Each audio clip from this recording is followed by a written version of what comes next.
तो आज हम करेंगे spread and rest operator JavaScript में। तो जावास्क्रिप्ट में क्या होता है, हमारे पास स्प्रेड ऑपरेटर होते हैं एंड रेस्ट ऑपरेटर होते हैं, जिनकी पहचान होती है ये ट्रिपल डॉट। दोनों ही ट्रिपल डॉट से हम यूज करते हैं। तो पहले हम देखते हैं कि हम एरे में कैसे इनका यूज कर सकते हैं, दोनों में डिफरेंस क्या है।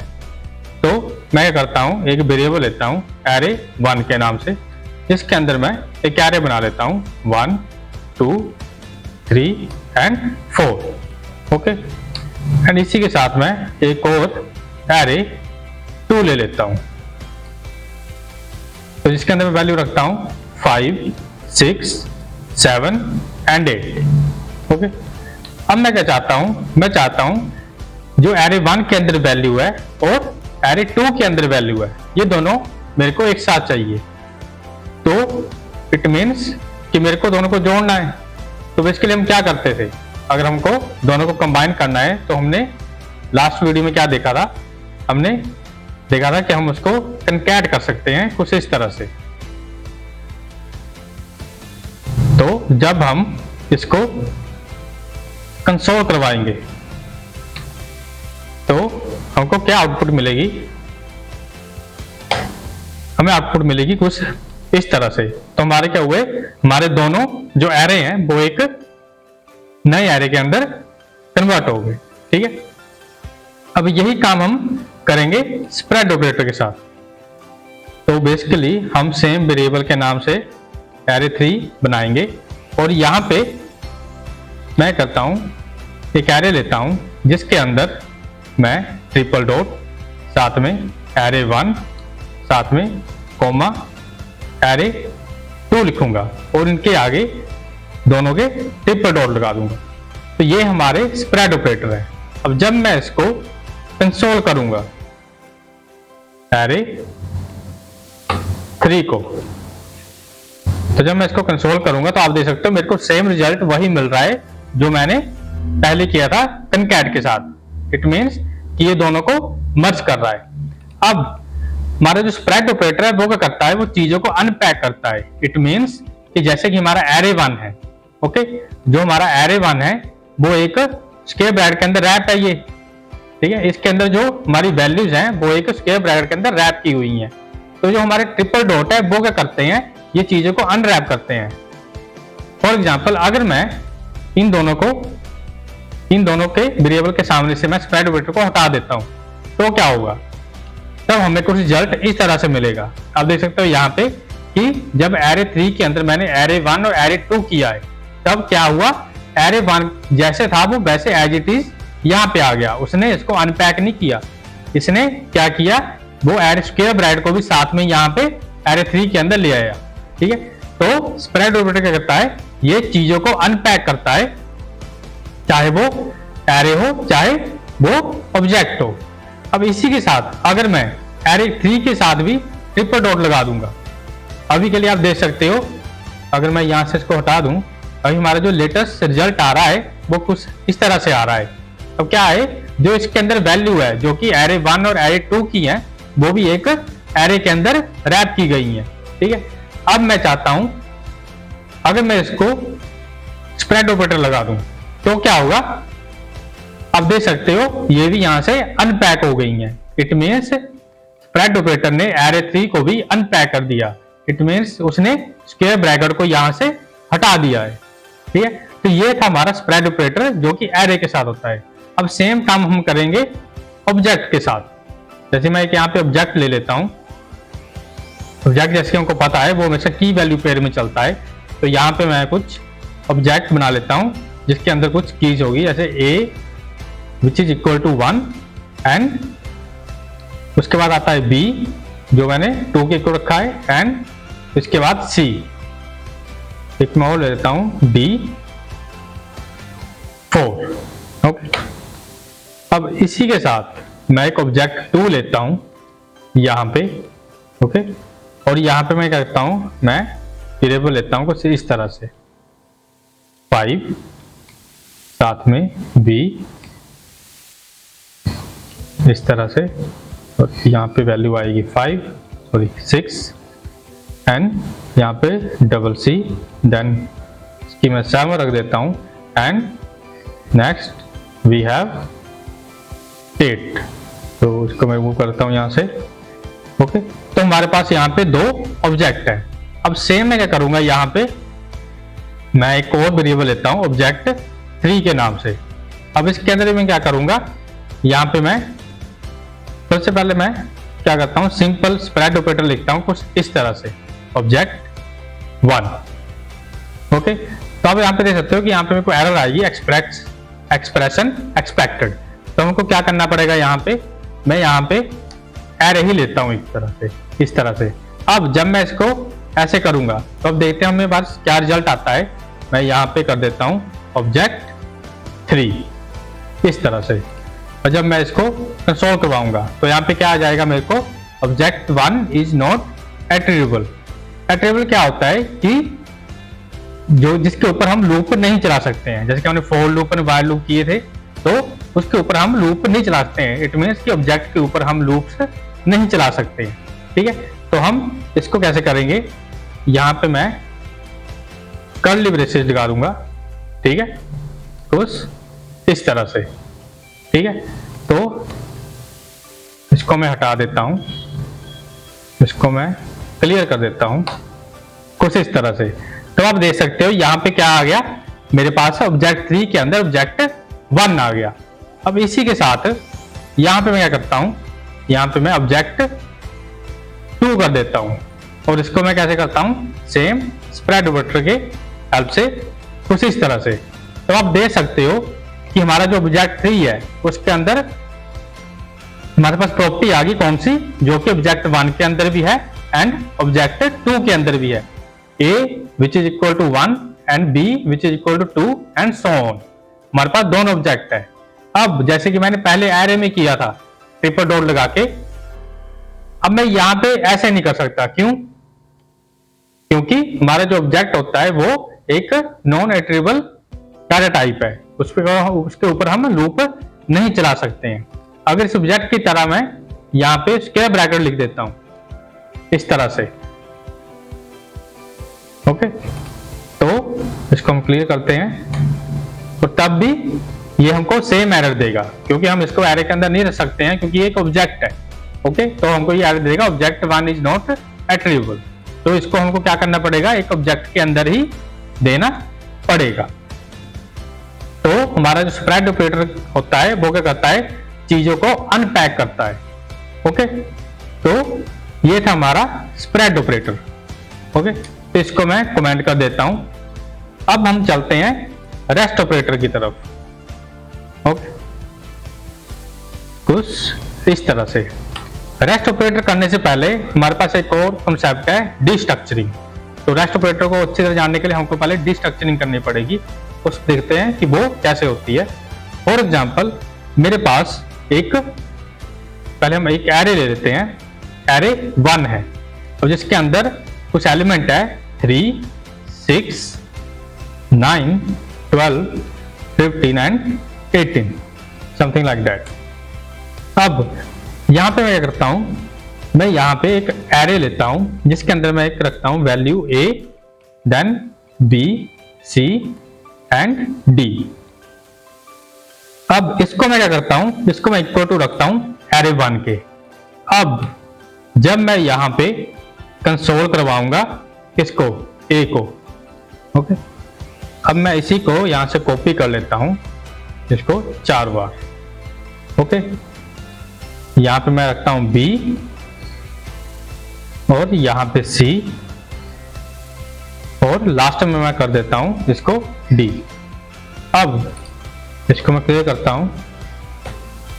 अब यहां पे आप देख सकते हो मेरे पास क्या वैल्यू आई। A की वैल्यू कितनी है 3, एंड B की वैल्यू 6 एंड C की वैल्यू 9 एंड D की वैल्यू 12।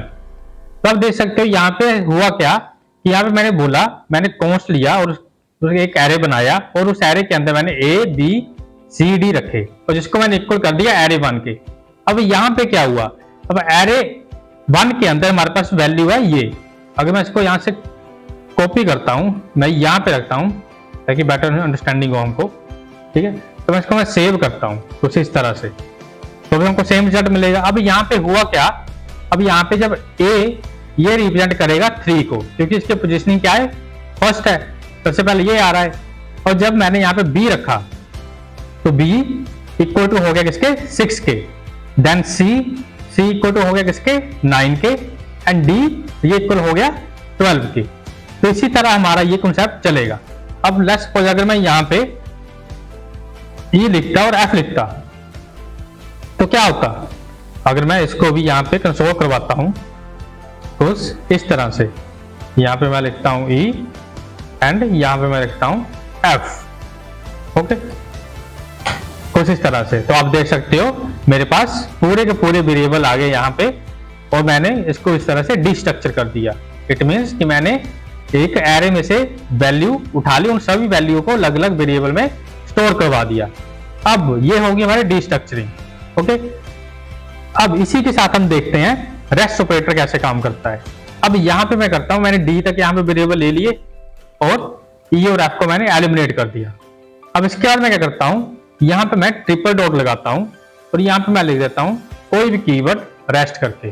ओके, अब यहाँ पे मैं कंसोल डॉट लॉग रेस्ट लिखता हूं।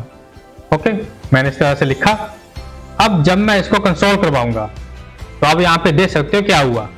अब यहाँ पे same A B C D की वैल्यू सेम रही जो पहले थी, लेकिन जैसे मैंने ट्रिपल डॉट लगाए और साथ में कोई कीवर्ड रखा तो उसको क्या हुआ, यहाँ पे ये बोला कि A B C D को छोड़ के जितनी भी लास्ट में वैल्यू बची हैं वो इस वेरिएबल के अंदर डाल दो। तो उसने क्या किया, 12 तक वैल्यू साइन है, 12 तक हमारे पास D तक वैल्यू साइन हो गया, लेकिन 12 के बाद जितनी वैल्यू बची हैं वो सब रेस्ट इस कीवर्ड के अंदर वो स्टोर हो गई हैं। अगर लेट्स सपोज यहां पे मैं इसको हटा देता हूं तब क्या होगा, तब आप देख सकते हो उसने सिर्फ एक ही वैल्यू को उठाया, जो लास्ट की वैल्यू वो वैसे की वैसे पड़ी रही, वो किसी को साइन नहीं हुई। तो हमारा जो रेस्ट ऑपरेटर होता है वो क्या करता है, वो चीजों को पैक करता है। जो हमारा स्प्रेड ऑपरेटर था वो चीजों को अनरैप करता है, और जो हमारा रेस्ट ऑपरेटर होता है वो चीजों को रैप करता है। इट मींस वो पैक करता है। उसने क्या किया, जो बाकी बची हुई वैल्यू है उन सभी वैल्यू को किसके अंदर पैक कर दिया, इस रेस्ट ऑपरेटर के अंदर। इट मींस इस रेस्ट कीवर्ड के अंदर उसने पैक कर दिया।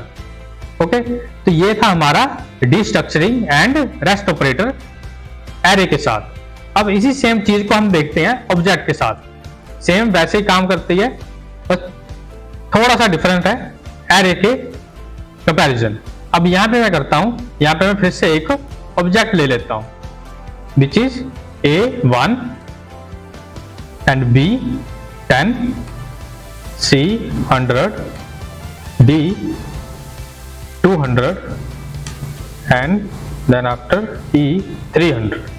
तो मैंने एक ऐसा ऑब्जेक्ट ले लिया। ओके, अब मैं क्या करता हूं, यहां पे मैं एक कर्ली ब्रेसेस लगाता हूं और यहां पे मैं लिखता हूं A कॉमा, सॉरी यहां पे मैं एक स्क्वायर ब्रैकेट ले लेता हूं which is A then comma B then comma C and D within E। Okay, अब इसको मैं किसके इक्वल रखता हूं, इसको मैं रखता हूं ऑब्जेक्ट 1 के इक्वल। अब मैं सेम क्या करता हूं, ऊपर से मैं ये कॉपी करता हूं कुछ इस तरह से, उसको मैं कमेंट आउट कर लेता हूं। ओके, तो मेरे पास A B C D E, एक और मैं यहाँ पे कंसोल लगाता हूँ जिसके अंदर क्या वैल्यू आएगी, E की वैल्यू आएगी कुछ इस तरह से। अब मैं इसको कंसोल करवा के देखता हूँ कि क्या आएगा। अब फिर से वही आ गया कि ऑब्जेक्ट 1 इज नॉट एट्रीब्यूएबल। क्यों, क्योंकि यहाँ पे हमने क्या लगाया है, एरे लगाया हुआ है, जो कि हमारा ऑब्जेक्ट के साथ काम नहीं करेगा। ठीक है, तो इसको हम इसमें बदलेंगे, कर्ली ब्रेसेस में कन्वर्ट कर देंगे कुछ इस तरह से। ओके, अब यहां पे आप ध्यान से देखना। ठीक है, मैं फिर से इसको यहां पे रखता हूं ताकि हमें बेटर अंडरस्टैंडिंग हो कि यहां पे हुआ क्या। अब यहां पे आप देख सकते हो कि मैंने एक ऑब्जेक्ट बनाया था जिसके अंदर A B C D और E करके एक की है। अब हर किसी को अलग अलग वैल्यू डिफाइन है।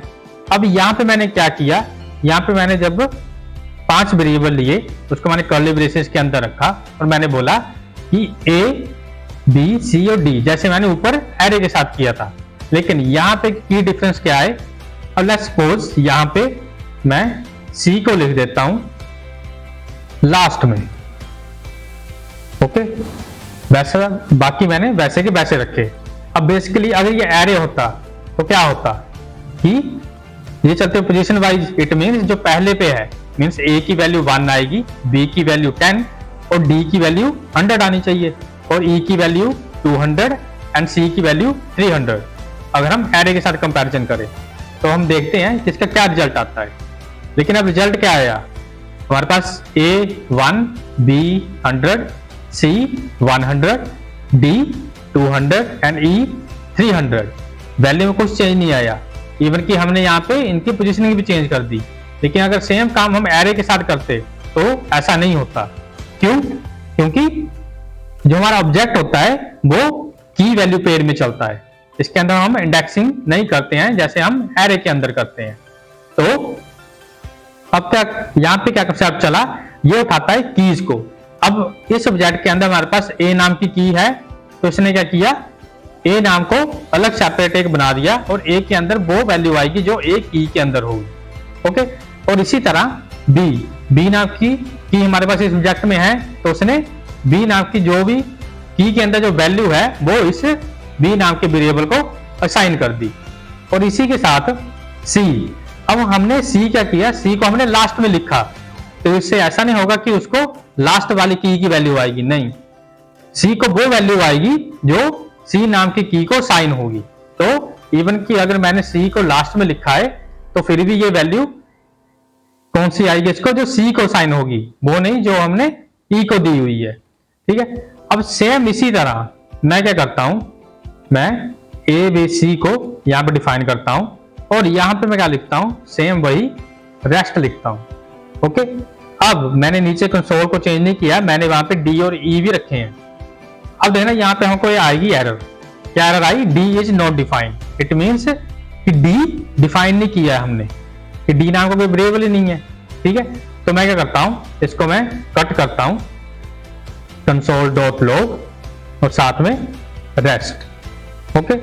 अब जब मैं इस तरह से करूंगा तो आप यहां पे देख सकते हो क्या हुआ कि ए बी और सी की वैल्यू वैसे की वैसे रही, उनको वैल्यू साइन होगी जो उस ऑब्जेक्ट के अंदर कीज है उनकी, ए बी एंड सी। अब आगे हमारे पास वैल्यू क्या थी, डी एंड ई, उनके लिए मैंने कोई अलग वेरिएबल नहीं बनाया, तो मैंने क्या किया, उसको रेस्ट ऑपरेटर के साथ मैं उसको एक ही वेरिएबल के अंदर ले आया कुछ इस तरह से।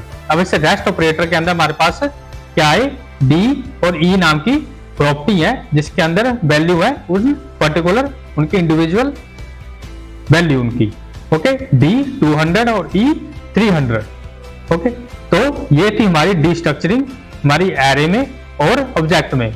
और इसी के साथ हमारा था ये रेस्ट ऑपरेटर। रेस्ट ऑपरेटर चीजों को क्या करता है, वो चीजों को पैक करता है, और जो हमारा स्प्रेड ऑपरेटर होता है वो चीजों को अनरैप करता है। इट मींस कि वो किसी के अंदर भी रैप है तो वो उन चीजों को बाहर ले आएगा, और उसी तरह जो हमारा रेस्ट ऑपरेटर होता है वो बची हुई चीजों को रैप कर देता है। तो ये थे हमारे rest operator and spread operator JavaScript में। Thank you for watching, stay tuned for more videos.